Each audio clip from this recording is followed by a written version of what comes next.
Welcome to our first premier interview with distinguished members of our discipline. It is a real pleasure today to bring to this forum Professor Arturo Casadevall. Dr. Casadevall is currently the Blumberg Distinguished University Professor at Johns Hopkins University, and he is also the chair of the Department of Molecular Biology and Immunology at Johns Hopkins University. Arturo is also known for his leadership as the editor-in-chief and founding editor of MBio, and currently he is the deputy editor of the Journal of Clinical Investigation. A review of Dr. Arturo Casadevall's CV reveals accomplishment in many disciplines, both in molecular and microbiology, in fungal immunology, in bacterial genetics, and also in vaccine development. Arturo has also distinguished himself as being our conscience in medicine. He has called out many issues that have occurred in terms of biodefense, biohazards, the areas of research integrity, and also in the area of education. Arturo served many leadership roles in the American Society of Microbiology, and he has also served in many roles in our profession of infectious diseases. So it is with great pleasure we invite Arturo here today. Why don't you tell us, Arturo, what your childhood was like? First, thank you, Robert, and thank you, Michael, for the honor to be interviewed. I was born and grew up the first 11 years of my life in Cuba. It was also a difficult experience because my family was not happy with the government, and eventually, even though they supported the government, the revolution initially, by the late 60s, they thought they had to leave. So we then left the country. Essentially, the family split up and reunited in New York. And that's where I spent most of my adult life. What were some of the influences that motivated you as a child to enter the field of medicine and biomedical research? Very strong influence in my life was my grandfather, who was a surgeon, who was a very large presence. In the first 8 years of my life, in Cuba, we lived together as an extended family, but I didn't know anything about research until I got to college. And first of all, we had the typical immigrant experience, grew up in Elmhurst, New York, and the only place I could afford was the City University, which was free at the time. We couldn't afford anything, frankly. And when I was in college, they put tuition, and tuition was minimal by today's standards, but I had to get a job. And in college, I heard that there was such a thing as a research elective. First of all, when I got to college, I spoke English very poorly. And by that time, I decided that the only way out of my situation was education. So when I went to college, I realized that I could get good grades if I did things in math, science. So I took primarily STEM courses. And then I heard that there was something called a research elective. I decided to go for an investigative career. I was a chemistry major, began to apply to graduate programs in chemistry, and I was accepted. And then sometime around the end of my junior year, my father, who was a very influential person in my life, basically said to me, "So what are you going to do?" And I said, "I'm going to be a researcher." And he looked at me, he wasn't quite sure. He knew about the existence of those jobs. So he knew another Cuban who knew about employment. This person advised my dad that I should go to medical school. So my father confronted me in the kitchen and said to me, "You're going to medical school." And I said, "But I don't have a plan to go to medical school." He said, "You're going to medical school. We're going through a lot in this country. I want you to go to medical school. I want you to get a degree." So in that summer, I didn't have my pre-med courses done. So I began to study for the MCAT on my own, basically completed the courses. And, Dad told me to go to medical school. I'm going to medical school. But I figured out that there were some things called MD PhD programs. And they seemed to have the ability to do research too. So I began to apply to them. And the people at Queens College said to me, the pre-med said to me, "Look, you're wasting your time. They will never take anybody from the City University." And I was the first one they took. And the interesting thing was when I told my dad about this, I said, "Dad, I got into an MD PhD program." He said, "You're going to get a medical degree?" I said, "Yes, but I got better news for you. They're going to pay tuition and they gave me a stipend." And they said, what do you mean? What kind of racket is that? You mean they pay you to go to school? Was this, from that point on, was this always what you wanted to do? Or if you didn't go to medicine or go into biomedical research, what kind of career do you think you'd have had as your other choice? At college, I had decided that I wanted a scientific career. So had I been left on my own devices, I may have ended up just going to graduate school. But with the encouragement of my dad, it was pushed into medicine. And then I found the opportunity to be able to do both. I love research. When I walked into the lab, the bug bit me. You know, this idea that you are at the edge of knowledge and that you go to work and you find out new things that were not known before. My God, that was so attractive. You got your PhD thesis in what area? And then you decided to do your residency training at Bellevue, correct? I'm always very attractive to the physical sciences. So I did my PhD in biophysical chemistry. I looked at light scattering and things like that. But what happened was that, remember, I was already in medical school and AIDS was discovered in the second year. I then went to the wards around 1983 and 84. You can imagine that this was the biggest thing that was happening. And I was enormously influenced by the tremendous suffering that I saw. And I then decided to go into infectious disease because this enormous calamity was happening. We didn't know what was causing it. We did not know whether this was going to be contained. We did not know how the degree of spread. So once I graduated from medical school, I did a full residency in medicine and then a full fellowship in infectious disease.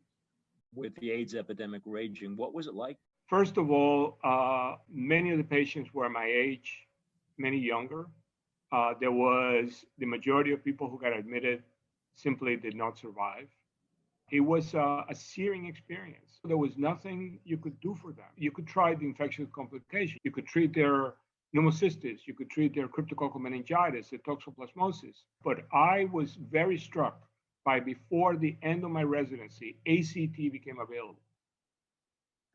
And to me, that was the hope that came with that. Think about it. We had a disease that came out of nowhere, began to kill people that appeared to be healthy. There was nothing you could do. And then science, within a few years, delivers drugs, and these drugs only get better. Such that by the mid-1990s, people no longer die of AIDS if they're taking the drugs together with the protease inhibitors. This had an enormous influence on my thinking and in my optimism into what can be done. Because, you know, I see the power of science, and I see that when it is applied, the solutions emerge. Your early career as an independent investigator, what were some of the formative experiences or lessons you learned as a young investigator? One important lesson was that it was okay to take risks, and that risks were really important. So, for example, there was no one at Einstein working with Cryptococcus.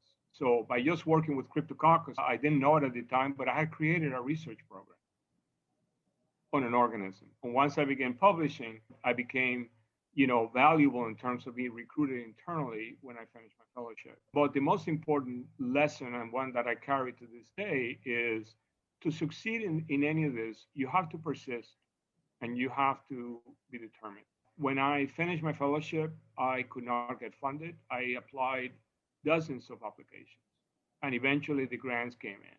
But that is a lesson, and that's what I tell everybody, that, you know, these jobs are hard. They have tremendous rewards with them, and that's why we continue to do them. But success is just the ability to stick to it. Some of your work, in addition to the basic sciences, involves an analysis of integrity and honesty in medical research. How did you develop this interest in this area, and how have you seen our field change as a result of your observations and insights? In 2005, I was asked to be one of the editors of Infection and Immunity. And then a few years after that, Ferric Fang became the editor-in-chief. And when you're an editor, you see the process of science from behind the scenes. And I really became very upset at people rejecting work, calling it descriptive, because it seemed to me that there was a problem. You know, after all, All of we know about the cosmos is descriptive. All you know about anthropology is descriptive. All you know about evolution is descriptive. It just seemed to me that something was wrong someplace. And I remember writing to Ferrick and saying, I'm tired of all these reviews, putting down papers, calling it descriptive, and talking about this mechanistic. I don't think they have any idea what they're talking about. And then Ferrick and I began to exchange emails and began to write essays. And I think we have published 60 or 70 essays on this. I think the first one was descriptive science, then mechanistic science.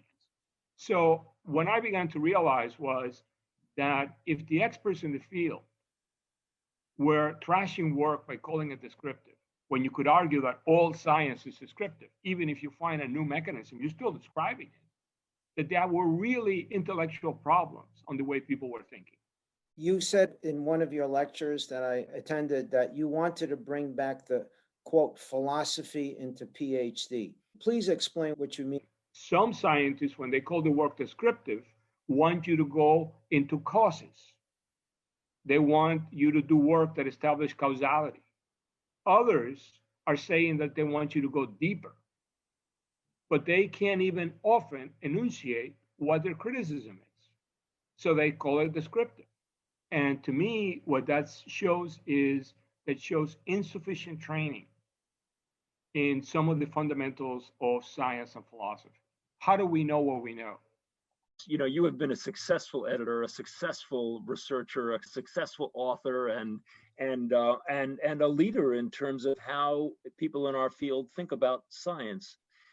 How would you describe a paper that is a really good paper? Because some papers are not that interesting. A word that you could use that is maybe not the same as descriptive, could be superficial, not thoughtful. What does it take to be a good publication that you think should have a home in a good journal? The single most important papers change the way I think.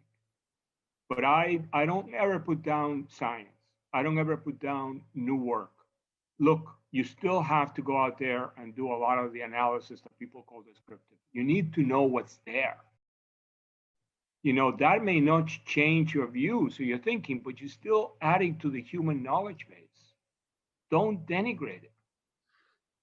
On the other hand, on an occasional paper, whether it is descriptive, you know, describing a new thing, a new phenomenon, or whether it is mechanistic, establishing causality in ways you weren't thinking about it, you read it and you walk away thinking differently. Those papers to me are in a different category, but I don't put down work that is well done, that falls into more of the regular work, because humanity can use any information that it can get. And some of these are pieces for a much larger puzzle. What I would say is we need to encourage good work. Sometimes, if you're just following good work that appears to be boring, can lead you to a great discovery. True enough, likely to be true, that should be enough then. Yeah, and we need to do more to confirm work. I think confirmatory is very important. Oh, you know, it was done already. For God's sake, do it again. Let's see if you get the same result. That's really important.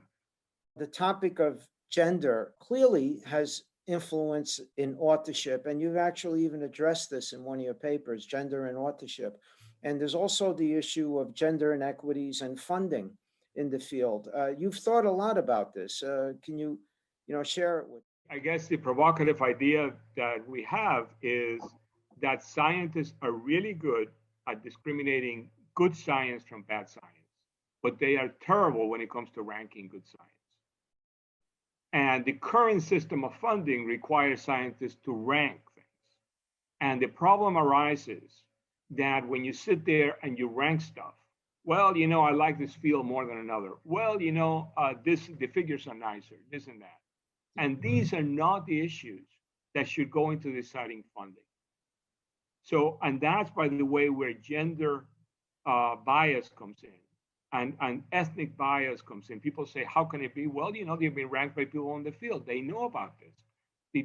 The data are that women and underrepresented minorities don't do as well in this system. And then we published a few years ago with Ferrick that in fact scientists cannot discriminate in the critical for 20% range. So you have a situation in which they can't discriminate. You ask them to do something they can't do, and you have data that the current system hurts women and minorities. So what I would say is make two piles and then take the pile that is acceptable science and put it through a lottery. At least the current system is already a lottery in that who gets your grant, see, what the order it is, that it gets reviewed in the morning or that it got reviewed in the afternoon. What other one got reviewed before? This is not the way we should be funding science. But the lottery has one major advantage. The problem is today's, we have a lottery, but it's not random. At least if you have a lottery that has randomness, everyone who's in the lottery has the same chance. You know, you've dealt with the HIV. It clearly had a personal impact on you and influenced how you did research. Now you find yourself in the middle of the COVID-19 pandemic, and you have not shied away from this. You have actually gone in, you know, full force into the COVID-19 pandemic and have been extremely instrumental in shaping our thinking, shaping some clinical trials, and shaping how we look at the data, you know, from trials that have been both positive and even some Negative, trials right? that have failed. How were you able to pivot? Know the history of your field. So I trained in antibodies. And one of the things I did very early on is I read a lot about antibody therapies, which were the mainstay of therapy up to 1940, when penicillin and sulfonamides replaced it. So I knew that knowledge. In fact, I've written papers back on these issues. And I knew that antibody could be used for therapy. And I also knew that if you were going to use it, you better use it early. The evidence are in pneumococcal pneumonia, it doesn't work after 3 days of symptoms. In meningococcal meningitis, Flexon shows it doesn't work after 3 days of symptoms. So what happened was that about a year ago, when it was clear as an ID person, I knew this was not containable, that you began to look at the politicians and the health authorities talking. They're talking about vaccines, antivirals, and monoclonals. No one is talking about plasma. Plasma needs no development. All you need are recovered people. So the question is, how do you get the word out? Well, I wrote an op-ed, and I spent the entire month of last February trying to get it published. And like everything in life, just like getting into an MD PhD program, everything is serendipity. I sent it to the Wall Street Journal on the day that the market tanked, February 27th. So they printed it on the 28th. If you read the op-ed back then, it basically says it works best if you use it early. And unfortunately, we have spent a year in which the entire field has to be re-educated. The first use of convalescent plasma, a lot of it was for salvage. Look, this is a disease. This is an antiviral. This is a disease in which you have a viral phase in which you can neutralize the virus with plasma. And then you have what gets you into the hospital is inflammation. What kills you is inflammation in the lungs. Antibody is not going to reverse an inflammatory process in the lung. So it's been a struggle in a way, both trying to educate people or trying to get it to be used right. But it's probably, to me, it's been one of the most, I believe, one of the most important things that we have done. I have done. What is the most important advice you can give young scientists embarking on an investigative career? You've been really successful. If you had to tell somebody, you know, you need to do this, how would you do it? What I tell all the people who ask me that is, become a generalist. In other words, you're already a specialist. You're already going through PhD training. You're already specialized in infectious disease. Broaden yourself. You can do that on your own. The most important thing to do is exercise your curiosity.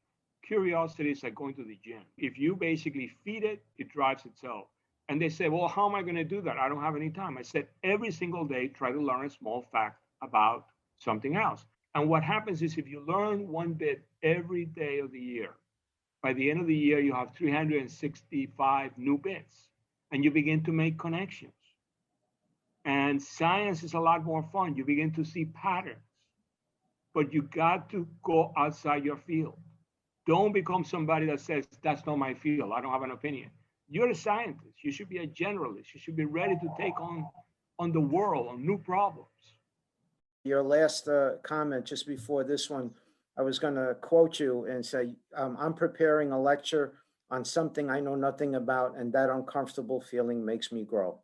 Because you have to explain it to others in areas that you don't know, you're going to process the information differently. I think we should be more in our uncomfortable zone.